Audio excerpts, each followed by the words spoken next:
تو فاطمہ کی لاڈلی ہے، تو شیر خدا کے گھر کی شہزادی، بتا کوئی حاجت ہو، کچھ کھانا پانی کوئی چیز۔ اللہ اللہ، یہ بھوکے اور پیاسوں نے کبھی کھانا کسی سے نہیں مانگا۔ پوری داستان کربلا سننا، کبھی انہوں نے روٹی نہیں مانگا، ہاں پانی ضرور مانگا ہے۔ پانی مانگنا انسانیت کے لیے عیب نہیں، روٹی مانگنا محتاجی کی علامت ہو سکتی ہے۔ بی بی سکینہ نے کہا کہ بڑی حاجتیں پوچھ رہے ہو، کیا میری حاجت پوری کرو گے؟ کہا بتاؤ بچی، میں اپنی طرف سے جو ہو سکے کروں گا، میرے پاس پیسے ہیں، مال ہے، میں اس سے جو چاہے کروں گا۔ بی بی سکینہ نے صرف ایک درخواست کی کہ میرے نانا کے صحابی، بس اتنا کام کر لو کہ یہ جو اونچے نیزے پر میرے بابا کا سر ہے، حسین ابن علی کا، اس سر کو تھوڑا آگے بڑھا دو، یہ جو جلوس میں جا رہا ہے آگے بڑھا دو۔ ہمارے گھر کی بچیاں غور سے سنیں، میرے گھر کی عورتیں کان کھول کر کے سنو، 9 سال کی بچی کیا خواہش ظاہر کر رہی ہے۔ کہا اگر وہ نہیں بڑھتے ہیں تو انہیں پیسے دے، وہ انعام دے کر آگے بڑھاؤ۔ اس صحابی نے پوچھا کہ اس سر کو تمہارے قریب رہنا اچھا ہے، تمہارے قریب رہنا اچھا ہے، آگے کیوں بڑھانا چاہتی ہو؟ بی بی سکینہ نے کہا اس لیے کہ لوگوں کا جلوس بابا سر کو دیکھنے کے لیے آ رہا ہے، اور سارے دیکھنے قیدی بنا کر کے لائے گئے تھے۔ بیمار زین العابدین حسین ابن علی رضی اللہ تعالیٰ عنہ کے شہزادے، وہ قیدی بنا کر لائے گئے تھے۔ ایک صحابی وہاں پر حاضر ہوئے، کہا کہ کوئی حاجت ہو تو بیان فرمائیں، ہم آپ کے غم میں شریک ہیں۔ حضرت امام زین العابدین نے کوئی توجہ نہیں کی، یہاں تک کہ ایک سپاہی یزید کا ایسا تھا جو تھیلا بھر کر کے پتھر لے کر چل رہا تھا، تھیلا بھر کر پتھر لے کر چل رہا تھا، اور وہ باہر کھڑے ہوئے لوگوں میں پتھر بانٹتا تھا کہ کچھ پتھر تم لوگ برسا ہو۔ ملک شام میں جانے کے وقت کچھ لوگ وہاں صدقے کی کھجوریں پھینک رہے تھے اس اہل بیت کے گھرانے پر، اور کچھ لوگ پتھر برسا رہے تھے۔ یزید کے یہ مخالف لوگ ہیں، باغی لوگ ہیں، ان کے دلوں میں یزید کی محبت تھی، بنو امیہ کے وفادار لوگ تھے۔ اس قافلے پر کچھ لوگوں نے پتھر برسائے، وہ قافلہ اب اور کتنے زخم اٹھاتا، اب ان کو چھوڑا کیا تھا، لوگوں نے سارے زخم تو دے دیے تھے۔ امام زین العابدین نے اس صحابی سے کہا کہ دیکھو یہ پتھر برسا رہے ہم پر۔ وہ صحابی نے تلوار کھینچ لی اور اس کو قتل کرنے کا ارادہ کیا، آپ نے منع کیا، رک جاؤ رک جاؤ، اس لیے کہ بہت سارے قتل میں نے اپنے بابا کے دیکھے، اور وہاں کوئی بھی اپنی تلوار لے کر ہمارے مدد کے لیے نہیں آ سکا۔ امام زین العابدین کا یہ لٹا ہوا قافلہ یزید کے دربار میں لایا گیا، اور سر امام حسین کو ایک تشت میں رکھ کر پیش کیا گیا۔ یزید اپنے ہاتھ میں چھڑی لے کر مولا حسین کے لبوں پر مارتا تھا اور کہتا تھا حسین تمہاری جوانی ختم ہو گئی، کاش تم میری بیعت کر لیتے تو تم زندگی سے ہاتھ نہیں دھوتے، اور کبھی میں نہیں چاہتا کہ تمہارا قتل ہو جائے۔ اس نے جھوٹے الفاظ میں لوگوں کو اس طرح ورغلایا۔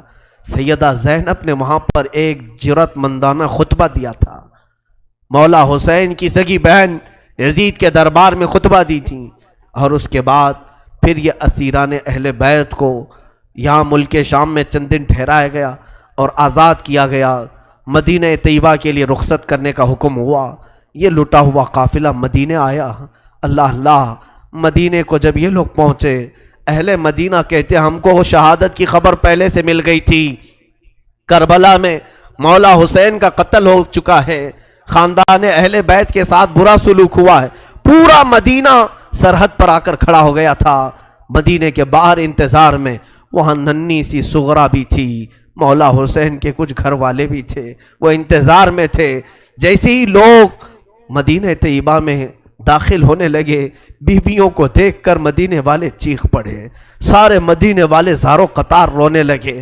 سیدھا یہ قافلہ آیا بارگاہ رسول میں، مصطفیٰ صلی اللہ علیہ وسلم کی قبر انور کے پاس پہنچ گیا، اور پھر بی بی زینب وہاں کھڑے ہو کر شروع سے لے کر اخیر تک کی داستان میرے آقا کو سنانے لگی۔ یا رسول اللہ، آپ کا دوش پر سوار ہونے والا شہزادہ، آپ کا محبوب نظر حسین بڑے زخموں سے چور چور تھا۔ یا رسول اللہ، وہ کربلا میں لاشیں اٹھاتا رہا، پیاسا رہا، بھوکا رہا۔ مدینے کے لوگ کہتے ہیں پورا مدینہ صرف زندگی میں 2 مرتبہ سب سے زیادہ رویا ہے ایک اس وقت جب میرے آقا کی وفات ہوئی تھی، جب میرے آقا کی وفات ہوئی تھی، دوسرا اس وقت جب اہل بیت کا قافلہ مدینے میں لٹ کر داخل ہوا تھا، سارے غموں سے نڈھال تھے، ہر کوئی پریشان حال تھا۔ بی بی سغرا ننی سی تھی، 6 سال کی تھی، بار بار لپٹ کر کے بی بی زینب سے کہتی ہیں وہ ننھا بچہ کہاں ہے علی اصغر جس کے ساتھ میں کھیلتی تھی، وہ کہاں ہے، فلاں کہاں ہے۔ بچی کے دماغ میں جتنے یاد تھے سب کو پوچھا کرتی تھی۔ بی بی زینب کہتی ہیں ہر ایک کے جواب میں جب میں کہتی تھی وہ بھی انتقال کر گئے، وہ بھی انتقال کر گئے۔ بی بی سغرا پوچھتی تھی کیا کربلا میں موت سستے میں ملتی ہے؟ جہاں آپ لوگ گئے تھے موت بہت سستی ہے، اتنوں کو کیسے آپ نے موت کے گھاٹ اتار دیا؟ بی بی زینب کے پاس کوئی الفاظ نہیں تھے۔ امام زین العابدین کا زندگی بھر یہ حال تھا۔ اللہ اکبر! زین العابدین وہ تنہا شہزادے ہیں میرے مولا حسین کے جو پھر 95 ہجری تک باحیات رہے۔ امام حسین کی شہادت ہونے کے بعد 61 ہجری میں جو شہادت ہوئی اس کے بعد سے سن 95 ہجری تک آپ باحیات رہے، لیکن روتے روتے آنکھوں کا پانی سوکھ گیا تھا۔ لوگ کہتے ہیں امام زین العابدین کو ہم لوگ دیکھتے تھے، کبھی وہ روتے تھے تو دونوں آنکھوں سے خون نکل آتا تھا۔ لوگ پوچھتے کہ مولا زین العابدین سجاد آپ اتنا کیوں روتے ہیں؟ کہتے ہیں کیا تم میری ہنسی کی تمنا رکھتے ہو؟ جس کے سامنے اس کے بھائیوں کو، اس کے گھر والوں کو، اس کے باپ کو کاٹا گیا ہے، اس کے گھر والوں کو کاٹا گیا ہے۔ امام زین العابدین کا حال یہ تھا کہ امام زین العابدین شہر میں جا رہے تھے اور قصاب گوشت بیچنے والا دکان میں بیٹھا ہے، گوشت بیچ رہا ہے۔ جیسے ہی وہ قریب آنے لگے اس نے جلدی سے گوشت کے اوپر چادر ڈال دی، گوشت چھپا دیا۔ لوگ جو گوشت خریدنے والے کھڑے تھے انہوں نے پوچھا کہ اے بندے تو کیوں گوشت چھپا رہا ہے؟ کہا زین العابدین آ رہے ہیں، وہ ابھی یہاں کھڑے ہوں گے اور گوشت دیکھ کر کے رونا شروع کر دیتے ہیں، گوشت دیکھ کر کے رونا شروع کرتے۔ کہا ایسا کیوں کرتے ہیں؟ کہتے ہیں جب بھی وہ میری دکان کے پاس یہ کچا گوشت دیکھتے ہیں تو کہتے ہیں کہ میرے بھائیوں کا گوشت ایسے ہی کٹا گیا تھا اور ادھیڑا گیا تھا۔ زندگی بھر وہ گوشت کی دکان کے پاس کھڑے ہوتے تو ان کی آنکھیں بہہ جاتی۔ اور اس کے بعد ایک روایت یہ بھی ملتی ہے کہ قربانی کے دن تھے، مولا زین العابدین ایک جگہ سے گزر رہے ہیں، ایک قصائی بکرے کو لٹایا ہے اور جلدی سے اس پر چھری چلائی جا رہی تھی۔ امام زین العابدین دور سے کھڑے ہو گئے، کہا اے قصائی تو نے بکرے کو لٹایا، پانی پلایا کہ نہیں پلایا؟ وہ کھڑا ہوا، کہا اے امام زین العابدین ہم مسلمان ہیں، جانوروں کو کاٹتے ہیں تو پہلے پانی پلا کے کاٹتے ہیں۔ امام زین العابدین نے کربلا کی طرف منہ کیا، کہا مولا حسین مسلمان جانوروں کو پانی پلا کے کاٹتے ہیں، جانوروں کو پانی پلا کے کاٹتے ہیں، مگر اہل بیت کے کسی شہزادے کو ایک گھونٹ بھی پانی نہیں پلایا گیا اور انہیں ویسی ہی پیاسا شہید کیا گیا ہے، پیاسا کاٹا گیا ہے۔ امام زین العابدین کی پوری زندگی ایک ایک چیز کو دیکھتے تو رونے لگ جاتے تھے کہ کربلا میں یہ چیز نہیں تھی، یہ چیز نہیں تھی۔ ایک وقت ایسا بھی آیا، کوفہ کا گورنر ابن زیاد، یہ اب اس کے برے دن شروع ہو چکے تھے۔ میں پھر دوسری تقریر میں عرض کروں گا، ظہر کی اذان انشاءاللہ تقریر کے بعد ہوگی۔ آج سارا مجمع یہاں پر ہے اور انشاءاللہ بغیر نماز پڑھے ہم تو یہاں سے جائیں گے نہیں، اور اذان لوگوں کو جمع کرنے کے لیے ہوتی ہے، جو آلریڈی جمع ہے پھر انہیں کیا جمع کیا جائے۔ اذان تو ہم دیں گے انشاءاللہ، صبر کریں۔ یہ وقت شہادت کا ہے، یہ وقت کربلا کی یاد کا ہے۔ مولا حسین کے یہ شہزادے امام زین العابدین رضی اللہ تعالیٰ، زندگی بھر آپ کے حالات یہ تھے کہ کبھی کچا گوشت دیکھیں تو رو پڑے، کسی جانور کو ذبح ہوتے دیکھیں تو رو پڑے۔ ایک بار امیر کوفہ ابن زیاد، اب امیر مختار نام کا ایک شخص جو بدلہ لینے کے لیے بعد میں اٹھ کھڑا ہوا، بعد میں کوفہ میں ایک ایسا شخص ظاہر ہوا جس کا نام مختار ثقفی تھا، اس نے اعلان کیا کہ میں قاتلان حسین کا بدلہ لوں گا، اور اس نے اٹھ کر کے کچھ اہل بیت سے محبت کرنے والوں کو اپنے قافلے میں جمع کیا، اور یہ قافلہ بڑھتا گیا یہاں تک کہ خون حسین کا بدلہ لینے کے لیے یزید کی موت کے بعد اس نے ہر ایک کو تلاشنا شروع کیا۔ شمر کو ڈھونڈا، اس کو قتل کیا، اور اس کے بعد عمرو بن سعد کو ڈھونڈا، اسے قتل کیا۔ عبید اللہ بن زیاد جو کوفہ کا حاکم تھا، جو جڑ تھا اس فساد کا، اسے ڈھونڈا، اور اس کے بعد 22,000 کا جو لشکر تھا اس میں سے کسی ایک کو بھی اس نے زندہ نہیں چھوڑا، ایک کو بھی نہیں. جتنے وہاں شریک تھے سب کو قتل کیا، سب کو قتل کیا. اور 22,000 کو قتل کرنے کے بعد مختار ثقفی نے یہ اعلان کیا، ابھی میں نے حسین کی ایک انگلی کا بھی بدلہ نہیں لیا، میں حسین ابن علی کی ایک انگلی کا بھی بدلہ نہیں لیا. یزید خائب و خاسر ہو کر مر گیا. اور یزید کی سب سے بڑی ذلت تو یہ ہے، یزید کے بعد اس کا بیٹا معاویہ تخت پر بیٹھا. پہلے دن خلیفہ بنا کر اسے بٹھایا گیا، اس کے بعد 6 مہینے تک وہ گھر سے باہر ہی نہیں آیا. 6 مہینے کے بعد سیدھے لاش باہر آئی بیٹے کی. وہ 6 مہینے کبھی تخت پر نہیں بیٹھا یزید کے. لوگ کہتے تھے کہ معاویہ آپ یزید کے جانشین ہیں. وہ نیک شہزادہ تھا. دیکھیں اللہ کی مصلحت کیسی، صحابی کے پیٹ میں یزید پیدا ہوا، یزید کے پیٹ میں معاویہ، پھر اچھا شہزادہ پیدا ہوا، نیک تھا.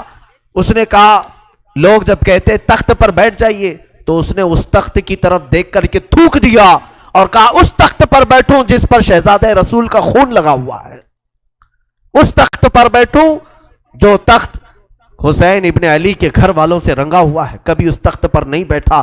اس کی یزید کی سب سے بڑی ذلت تو اسی پہ ہے کہ اس کا خود کا بیٹا اس کے تخت پر تھوک دیا، نہیں بیٹھ سکا. لیکن حسین کا چرچا آج بھی ہے. حسین کے شہزادے گلی کوچوں میں ہر جگہ ہے. سادات کی خوشبو تم محسوس کرو گے آج بھی. حسین ابن علی کے یہ صاحبزادے زین العابدین جہاں پر رہ رہے تھے خیمے میں، تو ایک مرتبہ ایسا ہوا کہ ابن زیاد جان بچاتا ہوا بھاگتا ہوا نکل آیا، کیونکہ مختار ثقفی اس کے پیچھے لگ گیا تھا، اپنے سواریوں کو دوڑا دیا تھا اس کے پیچھے کہ عبید اللہ بن زیاد جہاں بھی ملے اسے پکڑ کر کے لاؤ، اسے پکڑ کر کے لاؤ. تو سب اس کے پیچھے لگ گئے. مختار ثقفی کے ڈر سے عبید اللہ بن زیاد جان بچاتا ہوا بھاگتا ہوا ایک خیمے میں آیا. وہ خیمہ کسی اور کا نہیں، امام زین العابدین کا تھا. وہاں پر پہنچ گیا. آپ قرآن پاک کی تلاوت میں مصروف تھے. مختار ثقفی کے ڈر سے آنے والا یہ عبید اللہ بن زیاد ہانپ رہا تھا، کانپ رہا تھا. امام زین العابدین نے سر اٹھا کر کے دیکھا، کیا بات ہے؟ کہا پیاس کی شدت ہے، اگر تمہارے پاس پانی ہو تو پلاؤ.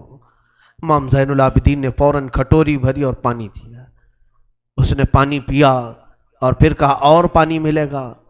انہوں نے اور ایک کھٹوری بھری اور پھر پانی پلایا. اس نے پیا، 3 کھٹوریاں پانی پیا. عبید اللہ بن زیاد یہ سوچنے لگا شاید امام زین العابدین نے مجھے پہچانا نہیں ہوگا.